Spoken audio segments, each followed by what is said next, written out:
Welcome back, everybody. What you see before you is some new logo concepts that I was messing around with. Did you like any of them, or do you think we should leave our original logo the way it is? Please comment down below. So what we're trying to do today is come up with a new cutting board design. Just sort of going off the top of my head with this one and letting the board speak to me as we go along with the cutting process.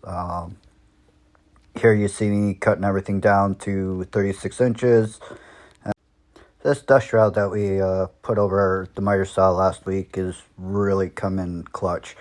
I used it a bunch of times today and the dust was very minimal. I'm happy with it. Yeah, it takes up some space on my workbench for now, but the lack of dust collecting in the shop is still a win-win. So there we go with some more cuts. Here are the woods you can see is walnut, cherry, maple, more walnut, wenge, and padauk. Now before we start anything, we're going to make sure our table saw blade is square with our table. We want a nice even cut. What I'm trying to do here is get one side quote unquote jointed without using my joiner, just so I have one smooth reference. I'm measuring up the walnut right now and taking it in about a half a blade width.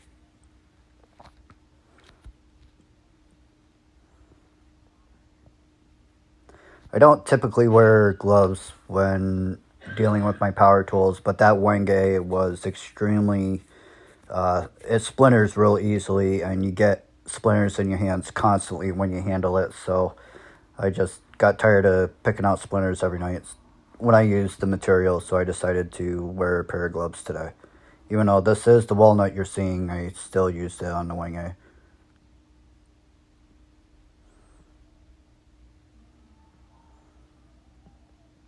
Blade was touched too high there, but forgot to lower it down after we checked squareness of our blade.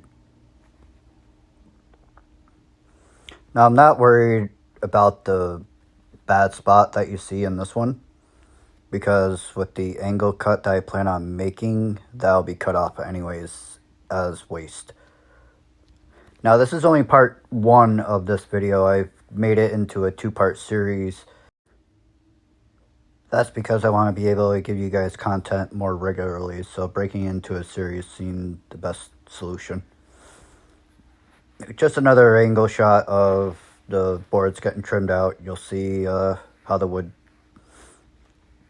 like I said, I'm just barely letting the wood touch the blade. I don't want to lose too much material. I just want one smooth edge, and that'll help us with the joining. I guess right now is just as good time as any, but I do want to thank you if you made it this far in the video, and if you really like what's going on and you like the information, the content, please hit the subscribe button, hit that bell, please share, comment, it all helps. So I'm hoping I keep making content like this and it helps. And I'd also appreciate the support as well.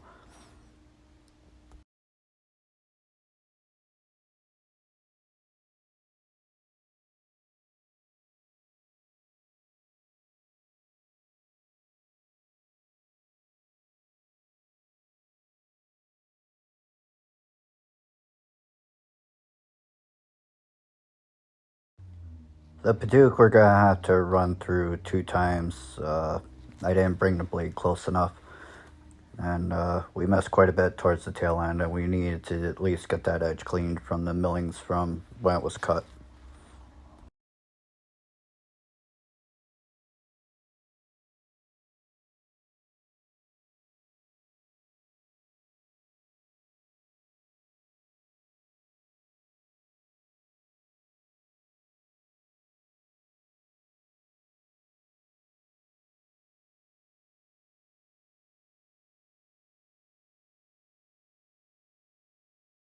And here's the second pass.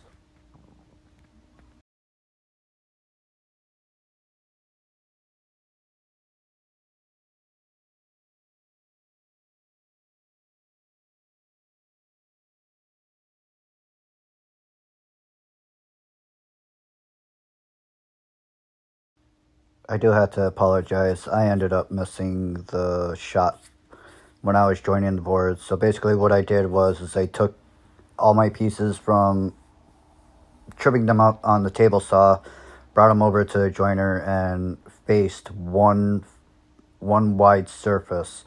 So we had a flat, straight face to run through the planers, so everything came out nice and flat instead of bowed or have a hump or look like a canoe coming out of it. So, and here's what it looks like when it comes out of the planer as it comes through. Doesn't look pretty all the time on one pass, and normally sometimes it takes 2, 3, 4, even 10 passes sometimes, depending on how bad the roughness is of the wood that we get. But there you can see, I need to really zoom in on the next time I do this shot.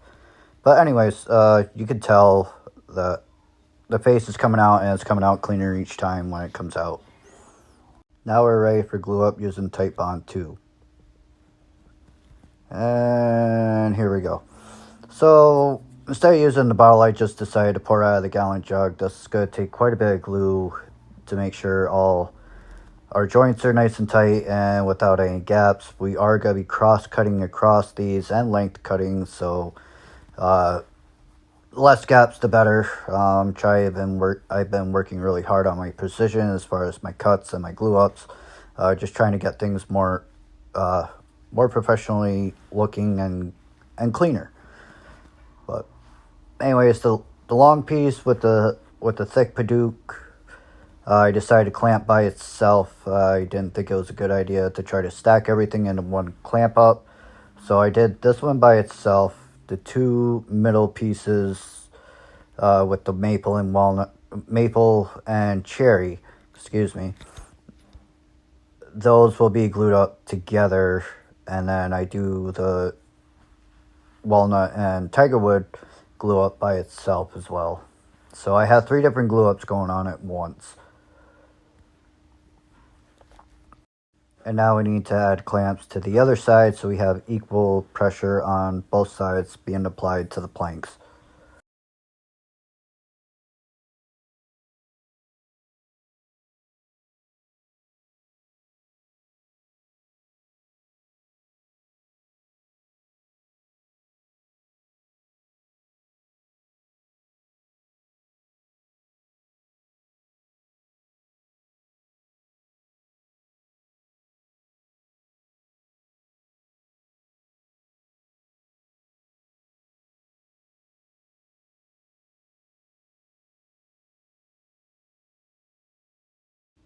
There's our first glue up.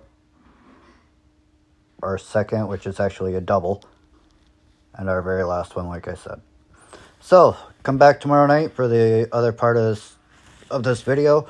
We have no idea what this cutting board is going to look like. If you like what you saw, hit the bell, hit the subscribe button, and share it. Thanks.